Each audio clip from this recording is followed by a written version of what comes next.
ఆ భ్రమల్లోనే బతుకుతున్నాడు.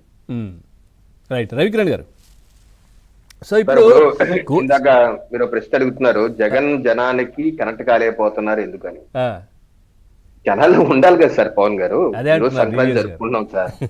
ఎక్కడ కనపడ్డారా సార్ సంక్రాంతికి జగన్మోహన్ రెడ్డి గారు సంక్రాంతి వేడుకల్లో పాల్గొంటున్నట్టు ఎక్కడ కనపడ్డారా? అప్పుడంటే ఈరోజు మిగతా అధికారంలో నాయకులు ఉన్నారు, ప్రజల డబ్బుతో సెట్టింగ్లు వేశారు, తర్వాత హడావిడి చేశారు. ఇప్పుడు సొంత డబ్బులు వేయాలి కదా. సొంత డబ్బులు వేయాలి. ఈ రాష్ట్రంలో ఉండడు. తెలుగు వారికి అత్యంత ముఖ్యమైనది సంక్రాంతి పండుగ, రైతుల పండుగ. నీ నియోజకవర్గంలో రైతులతో కలిసి ఉండొచ్చు కదా. జగన్మోహన్ రెడ్డి గారు ఉండలేకపోతున్నారు. ఎలా కనెక్ట్ అవుతారు చెప్పండి? కనీసం వాళ్ళ నేతలన్నా కనెక్ట్ అవుతున్నారా? ఈరోజు జగన్మోహన్ రెడ్డి గారు అమరావతి మీద కక్కిన విషయానికి వాళ్ళ పార్టీ నేతలే తిరుగుబాటు బావుగా ఎగరేశారు. మనం చూస్తున్నాం ఏ రకంగా నాయకులు, ఏ రకంగా ఆఖరికి మిథున్ రెడ్డి గారు కూడా మన ప్రెస్ మీట్ పెట్టి జగన్మోహన్ రెడ్డి గారు చెప్పిన వ్యాఖ్యలు విరుద్ధంగా వ్యాఖ్యలు చెప్తున్నారు. అంటే వారితో ఏకీభవించలేకపోతున్నారు. ఇదేమన్నా పార్టీ చీలికి దారి తీస్తారా అని అనుమానం కలుగుతుంది. కాంగ్రెస్ పార్టీ నుంచి చీలి వైసీపీ పార్టీ ఏర్పడినప్పుడు వైసీపీ పార్టీ చీలి పిఎంఆర్ కాంగ్రెస్ పార్టీ ఎందుకు ఏర్పడకూడదు? పెద్దిరెడ్డి మిథున్ రెడ్డి కాంగ్రెస్ పార్టీ ఎందుకు ఏర్పడకూడదు? ఏ పేరు కూడా పెట్టేసిరా మీరు పిఎంఆర్? అంటే వాళ్ళు చేసినదే కదా, వైఎస్ఆర్లు పెట్టుకున్నప్పుడు పిఎంఆర్ పెట్టుకుంటారేమో, లేకపోతే పేరు నాని కాంగ్రెస్ పార్టీని పెట్టుకుంటారేమో. సో ఆ రకంగా వాళ్ళ పార్టీ నేతలు ఏకీభవించట్లేదు. జనం తర్వాత అసలు పార్టీ నేతలే సింక్ అవ్వలేకపోతున్నారు కదా. ఏమైనా స్ట్రాటజీయా, లేదంటే అంటే జగన్మోహన్ రెడ్డి గారు ఒక మాట, వీళ్ళు ఒక మాట, ఎట్లా చూడాలి ఇది? జగన్మోహన్ రెడ్డి గారికి 2019 ముందండి రాజకీయాల్లో తిరుగుతున్నప్పుడు ఈయన నిజ స్వరూపం మళ్ళా ప్రజలకు ఎవరికి తెలలేదు, మళ్ళా కూడా తెలవలేదు.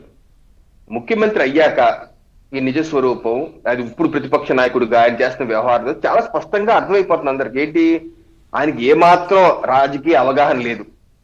అసలు అవగాహన, అసలు ప్రాథమిక అవగాహన, అసలు దేశం ఏంటి, నాగరికతకి ఎలా వచ్చింది, నదీ తీరాల్లో ఏముంటది, అసలు ఒక కుటుంబాన్ని, పార్టీని నడపాలంటే ఏ రకమైనటువంటి సంస్కృతి ఉండాలి, ఆలోచన విధానం ఉండాలి, పిల్లల పట్ల, యువత పట్ల ఏ రకమైన ఆలోచన ఉండాలి, అదేమీ లేదు. ఎవరన్నా సరే పొట్టేలు నరికేసి, ఇది తన పుట్టినరోజుకి పొట్టేలు నరికి హారతులు ఇచ్చిన బ్యాచ్ ని, ఇది పబ్లిక్ గా చేసిన బ్యాచ్ ని ఎవరన్నా పిలిచి పరామర్శించి నేను మీకు అండగా ఉన్నాను అలాగే చేయండి అంటారో చెప్పండి? అలాంటి జగన్మోహన్ రెడ్డి గారు అంటున్నారు.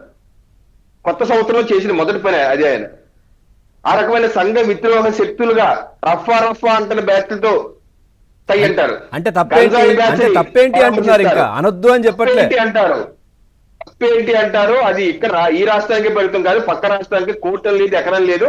ఆ రకం రఫా బ్యాచ్ ని ఎంకరేజ్ చేసి పొట్టేలు నరికేసే బ్యాచ్ ని, గర్భిణీలు కొట్టేసే బ్యాచ్ ని, అటువంటి బ్యాచ్ తో ఆయన బాగా కనెక్ట్ అవుతున్నారంటే అసలు ఆ పార్టీ ఏంటి, జగన్మోహన్ రెడ్డి గారి నిజ స్వరూపం ఏంటి అనేది బయటపడుతుంది. ఏ రకంగా కనెక్ట్ అవుతారు చెప్పండి ప్రజలు?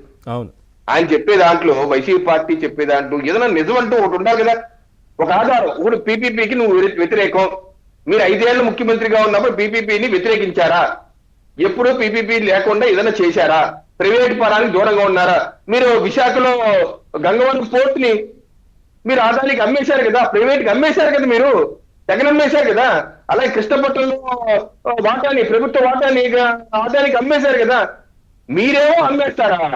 మీరేమో పబ్లిక్ పార్ట్నర్షిప్ లో ముందుకు